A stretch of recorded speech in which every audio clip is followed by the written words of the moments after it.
ادعونی استجب لکم، تمہارا رب، تمہارا داتا، تمہارا پالنہار تمہیں کہتا ہے ادعونی استجب لکم، مجھے پکارا کرو۔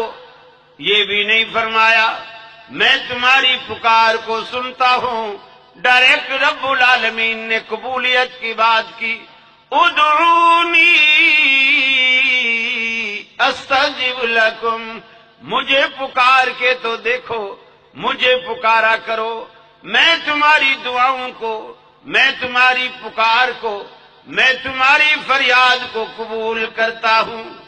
اور جو بندہ مجھ سے نہیں مانگتا، اللہ کے حبیب فرماتے ہیں، اللہ رب العالمین کہتا ہے من لا یسأل اللہ یغضب علیہ، جو بندہ اللہ سے نہیں مانگتا اللہ رب العالمین اس سے ناراض ہو جاتا ہے۔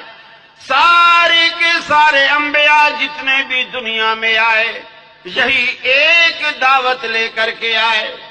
اللہ کے قرآن کو پڑھو، فرمایا انا ارسلنا نوحا الى قومه ان انذر قومك من قبل ان ياتيهم عذاب علیم، ہم نے اپنا نمائندہ بنا کر نوح علیہ السلام کو ان کا قومی بھائی بنا کر ان کے پاس بھیجا۔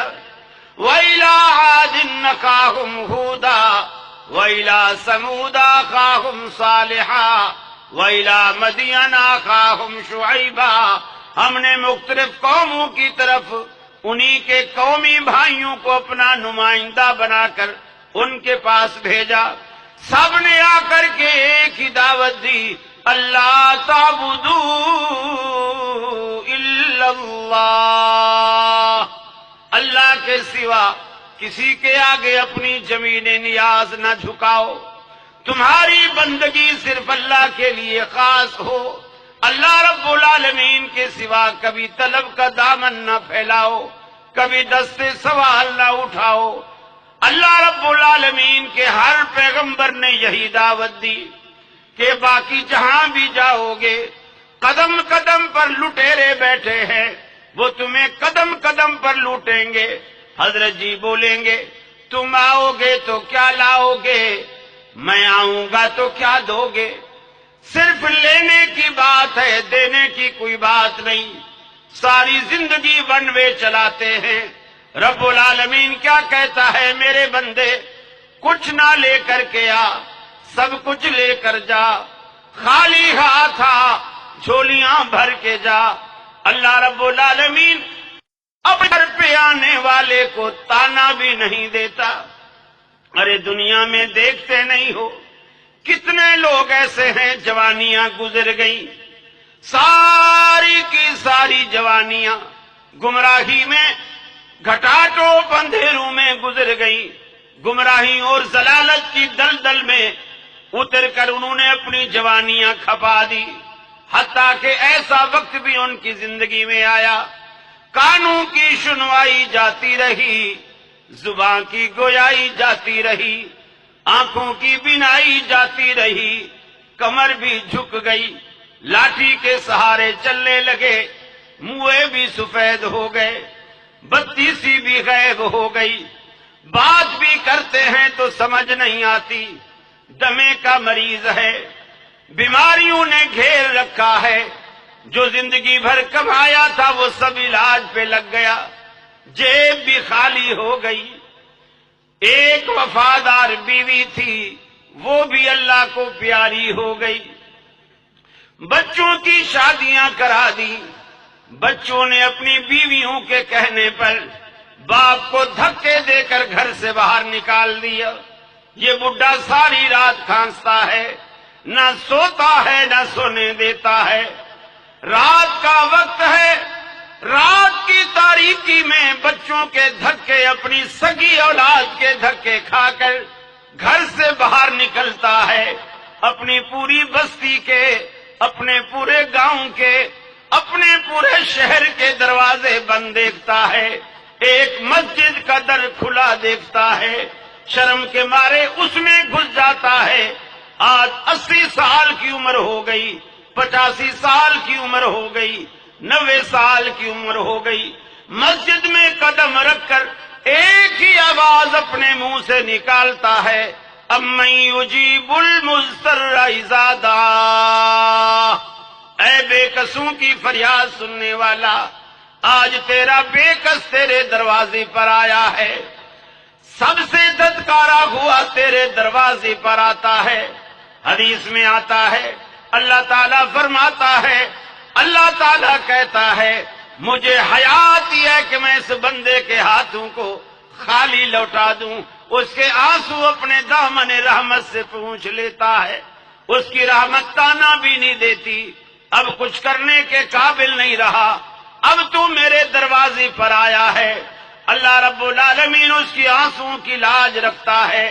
اسی لیے ہماری یہ پہلی دعوت ہے، دنیا والو، جس رب نے تمہیں ماں کے بطن سے لے کر پھر آپ کا بچپن، پھر لڑکپن، پھر جوانی، پھر بڑھاپا، پھر قبر تک کی ساری ضرورتوں کا جس نے انتظام کیا، اس کا حق ہے کہ آپ سجدہ بھی اسی کو کریں، معافیاں بھی اسی سے مانگے، روئے اور گر گڑائے بھی اسی سے، یہ اس کا حق ہے جو آپ کو دینا ہے۔ اور جب آپ ایسا کر لیں، اس کی ذات کے ساتھ کسی کو شریک بھی نہ ٹھہرائیں، پھر اللہ کے رسول فرماتے ہیں اللہ کا حق یہ ہے کہ وہ اپنے بندے کو عذاب نہ دے۔ یہ پھر آپ کا حق بن جاتا ہے کہ جب آپ اللہ کے ساتھ کسی کو شریک نہیں ٹھہراتے، اس کو وحدہ لا شریک دل و جان سے مانتے ہیں، پھر یہ آپ کا حق بنتا ہے کہ اللہ رب العالمین آپ کو عذاب نہ دے۔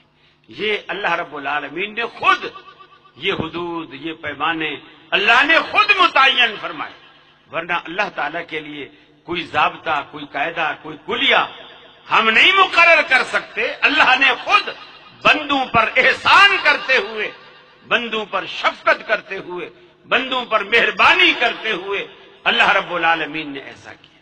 اب سوال یہ ہے، آپ بندگی پر تیار ہو گئے، آپ بندگی پر راضی ہو گئے، اللہ میں تیری بندگی کرنا چاہتا ہوں، تجھے راضی کرنا چاہتا ہوں، میں تجھے سجدے کرنا چاہتا ہوں، میں تجھے رکوع کرنا چاہتا ہوں، لیکن مجھے طریقہ نہیں آتا ہے، مجھے طریقہ نہیں آتا، میں کیا کروں؟ دیکھیے یہ اتنے بنیادی مسئلے ہیں کہ اللہ تعالیٰ نے عالم ارواح میں اس کا اقرار کیا، جو میں اگلی بات کہنے والا ہوں اس کا بھی، اور جو بات کر چکا ہوں اس کا بھی۔ اللہ نے دونوں، گویا ایک توحید کانفرنس اللہ نے منعقد کی عالم ارواح میں، اور اس میں جو قرارداد پیش کی اپنی توحید کی، اور دوسری رسالت کانفرنس ہے جس میں صرف انبیاء کی روحیں جمع ہیں، اور انبیاء کی روحوں سے اللہ رب العالمین نے ایک سوال کیا۔ یہی ہماری دعوت ہے، یہ دونوں ہماری دعوتیں ہیں کہ دنیا میں راج اللہ کا ہو اور رواج محمد الرسول اللہ صلی اللہ علیہ وسلم کا۔ فرمایا وَإِذْ أَخَذَ اللَّهُ مِيثَاقَ النَّبِيِّينَ لَمَا آتَيْتُكُم مِّن كِتَابٍ وَحِكْمَةٍ، وہ پل یاد کرو، وہ لمحہ یاد کرو جب رب العالمین نے تمام انبیاء کی روحوں کو رب العالمین نے اکٹھا کیا۔ انبیاء کی روحوں کو اکٹھا کرنے کے بعد ان کے سامنے ایک قرارداد رکھی، میں تمہیں دنیا میں بھیجوں گا، تمہارے سروں پہ رسالت اور نبوت کا تاج رکھوں گا، ایک منصب عطا کروں گا، کسی کو تورات بھی دوں گا، کسی کو زبور بھی دوں گا، کسی کو انجیل بھی دوں گا، کسی کو صحائف بھی عطا کروں گا۔ تم دنیا میں جاؤ گے، میرے بندوں کو دعوت دو گے، میری طرف بلاؤ گے، جنت کی راہ دکھلاؤ گے، دوزخ سے بچانے کی کوشش کرو گے میری ہدایات کے مطابق۔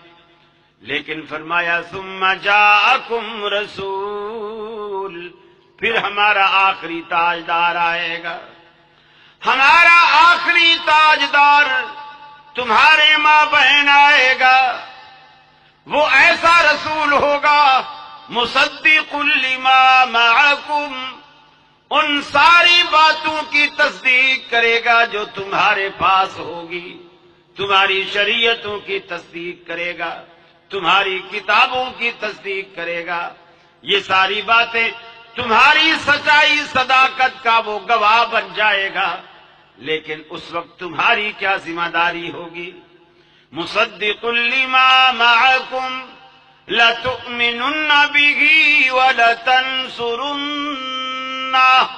اس وقت تم سارے کے سارے انبیاء اس کے ساتھ ایمان بھی لاؤ گے، اس کی نصرت و تائید بھی کرو گے۔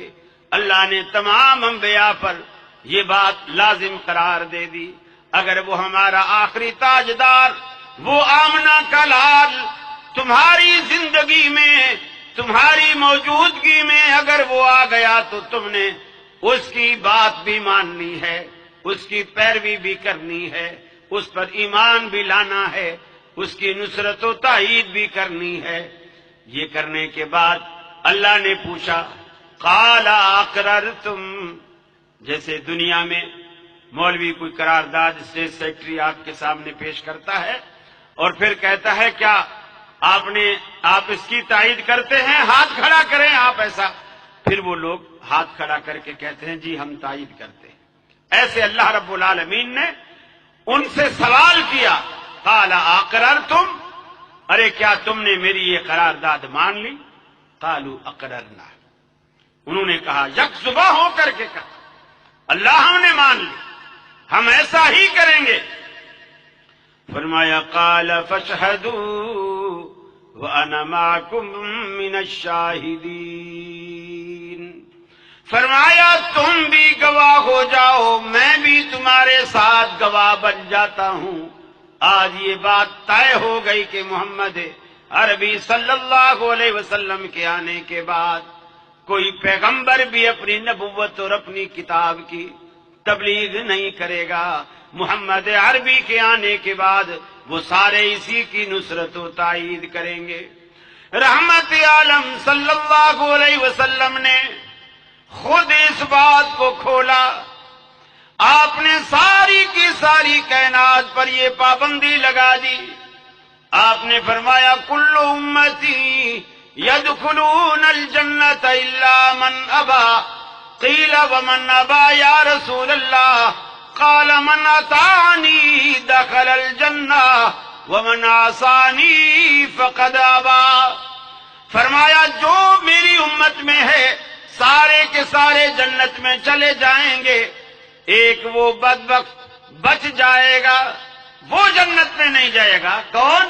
الا من ابا، جس نے انکار کیا۔ پوچھا گیا من ہی یا رسول اللہ، اللہ کے رسول ایسا بدبخت کون ہو سکتا ہے جو جنت میں جانے سے انکار کرے؟ آپ نے فرمایا من اطاعنی دخل الجنہ ومن عصانی فقد ابا، جس نے میری اطاعت کی وہ جنت میں جائے گا، اور جس نے میری اطاعت نہ کی وہ اس نے گویا جنت میں جانے سے ہی انکار کر دیا۔ گویا نبی کی نافرمانی کرنا، آپ کی اطاعت سے منہ موڑنا جنت سے منہ موڑنا ہے۔ یہ اتنی وضاحت سے یہ ہماری دعوت ہے۔ ہم کسی بھی شخصیت کی طرف، ہمارے جتنے علماء گزر چکے جو مجھ سے پہلے تقریریں کر گئے اور میرے بعد بھی اچھے اچھے خطیب آنے والے ہیں الحمدللہ، آپ کسی کے منہ سے یہ نہیں سنو گے ہمارا مفتی، ہمارا عالم جو وہ کہہ دے، جو وہ کتاب میں لکھ جائے، کبھی نہیں۔ ہماری دعوت ہی یہی ہے، اللہ کا قرآن اور اس کے نبی کا فرمان۔ دیکھیے ترمذی کی روایت ہے، رسول اکرم صلی اللہ علیہ وسلم نے فرمایا ان بنی اسرائیل تفرقت على 72 ملة وتفترق امتی على 73 ملة۔ بنی اسرائیل کے 72 گروہ بنے تھے، 72 ٹکڑوں میں، فرقوں میں تقسیم ہوئے تھے۔ یہود و نصارہ کے اتنے گروہ بن گئے۔ وتفترق امتی علی 73 ملة، اور میری امت بنی اسرائیل سے بھی تفرقہ بازی میں ان سے آگے بڑھے گی۔ ان سے بھی ایک قدم آگے جائے گی. وہ 72 بنے تو یہ 73 بنیں گے. فیگر مقصود نہیں، میری امت بنی اسرائیل سے بھی ٹکڑوں میں بٹنے میں تجاوز کرے گی. لیکن فرمایا کلہم فی النار، سارے کے سارے دوزخ میں جائیں گے، سارے کے سارے دوزخ میں جائیں گے.